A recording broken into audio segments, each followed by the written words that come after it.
All right, so this is not the first of today's Epstein updates, but one of them. I'm not going to say the second or third because I had to forget in the order that I'm filming them. But recently, more Epstein files have been released. I did a tweet that showed that it's only like 2%.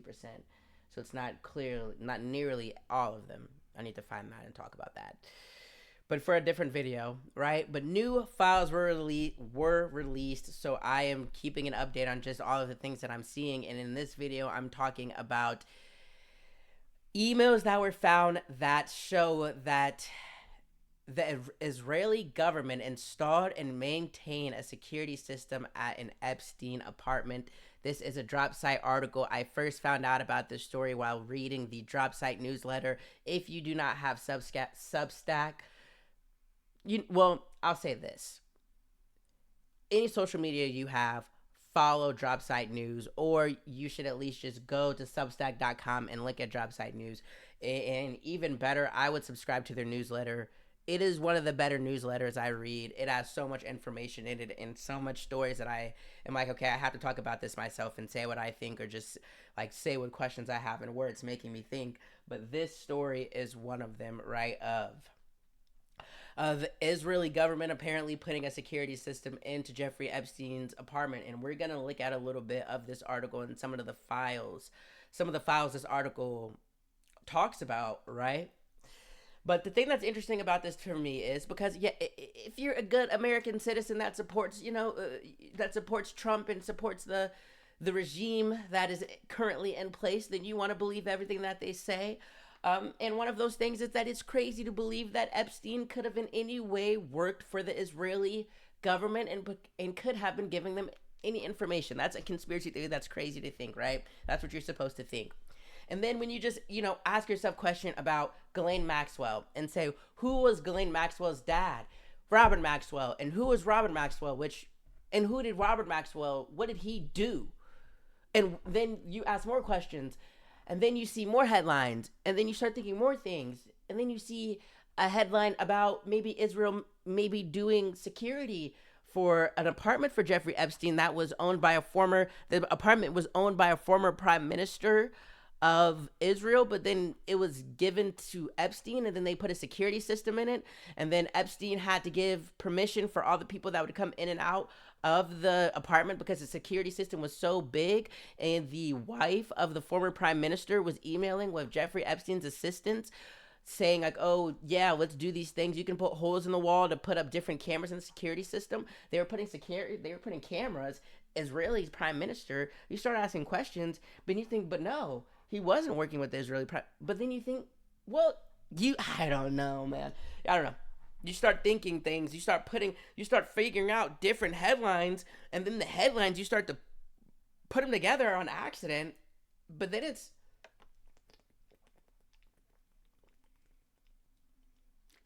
that makes sense. Let's read the article. The Israeli government installed and maintained security system at the Epstein apartment. The Israeli, can you guys read that? Let me go a little bit more. What are we at? 3 minutes? Okay. Installed security equipment and controlled access to Manhattan apartment building managed by convicted sex offender Jeffrey Epstein, according to a set of emails recently released by the Department of Justice. The equipment was installed starting in early 2016 at East 66th Street. The residents were former Israeli Prime Minister Ehud Barak. I'm sorry if I'm saying the name wrong. Let's look at a picture of him. This was owned by the former Prime Minister of Israel, Ehud Barak. There's a paragraph in here that states, well, we'll get to it. I'll wait. The security operation at Ehud's apartment, I know I'm saying his name wrong, was in place for at least 2 years, emails from the DOJ disclosure show. With officials from the Israeli permanent mission to the United Nations corresponding regularly with Epstein's staff regarding security, okay? The apartment was technically owned by a company connected to Epstein's brother, Mark Epstein, but was effectively controlled by Jeffrey Epstein. Units in the building were frequently loaned out to Epstein's contacts and used to house underage models. So this apartment that was given to Epstein by a former Israeli prime minister that they put a security system in with cameras was also a building where units were frequently loaned out to Epstein's contacts and used to house underage models. Okay, Rafi, show Shalomo, then director of protective services at the Israeli mission of the United Nations in New York and head of Barak security, corresponded with Epstein employees to arrange meetings. Okay, so he was head of security. He corresponded with employees to get things right. So they were talking together back and forth. This is, I guess, creating a sense of how close they were. Okay.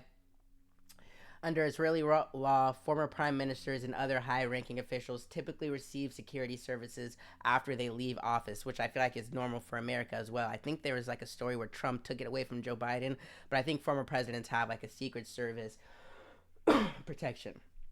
If I'm wrong in the comments, let me know, or call me an idiot, or whatever. Call me an idiot, because I know I say that because the comments are mean, but that was harsh on myself, right?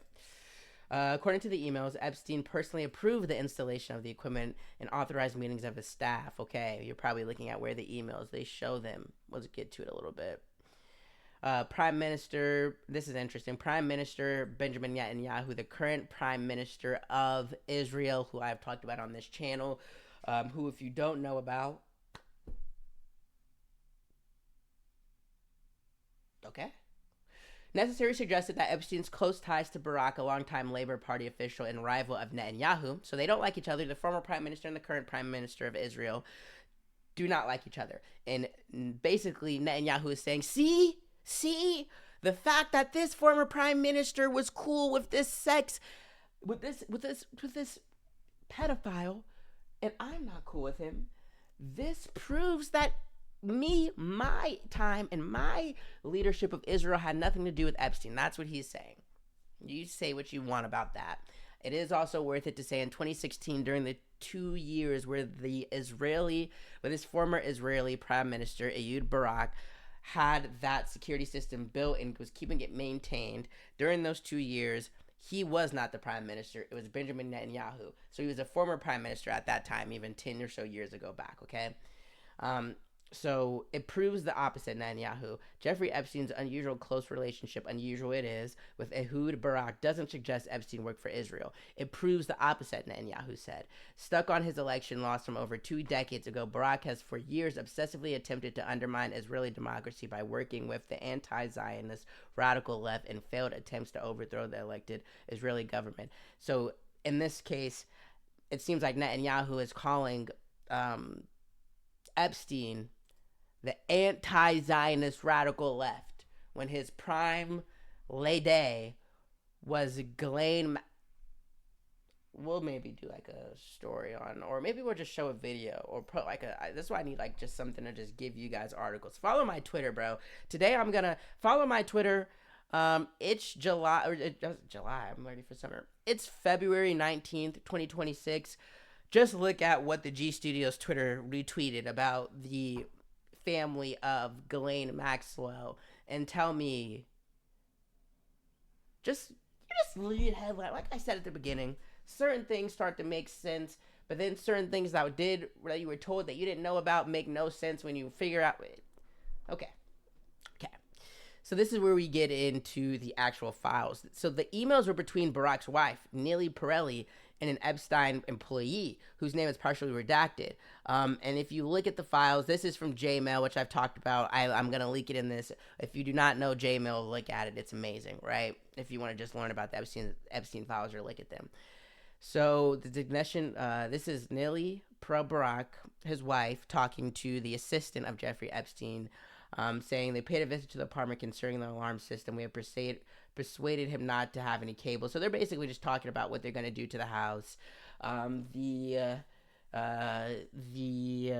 Epstein's assistant is saying, okay, you can put holes in the wall. They can neutralize the system from far above. You need someone to enter the apartment. The only thing to do is call Rafi. Okay. And I'll have the link to this in the description so you guys can read it through. I just want to get through the bare bones.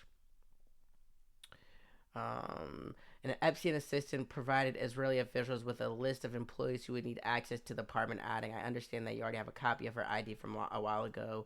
She is the maid and has been going in and out of the apartment a long time ago. So they were really working together, saying who was going to be in and out of the apartment, and this security system was so high-tech that it needed to have permission for it to not go off, right? So it was a big deal.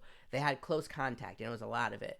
A few weeks later, they wrote to Epstein himself that Rafi, the head of Oud Security, is asking if I could meet him, okay?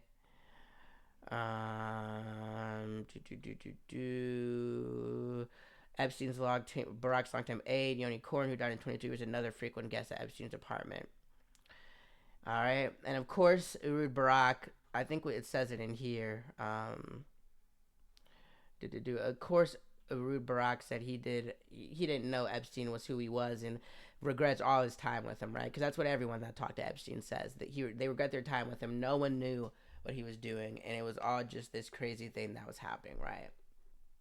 At the time of Epstein's death in 2019, Barak downplayed his connection to the disgraced financier, stating that while he had met with Epstein several times, he didn't support or pay me. Okay, he didn't support me. He didn't pay me. We only met a few times, but my wife and my head of security multiple times talked to the people that worked for him and his assistants and his security to figure out who was going in and out to his apartment that I owned, that I loaned him. But we weren't friends and we didn't talk. And he had no ties to any other countries but America. Okay? That's the lineup, right? It's what we're being told.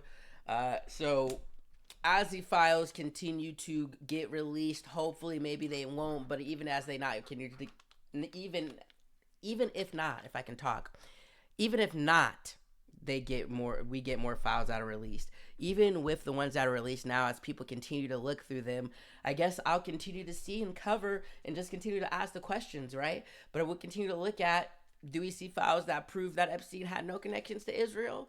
Or do we see files that prove that he did? Who knows? Follow the channel for more and look at my other videos on the subject of Jeffrey Epstein and the Epstein files.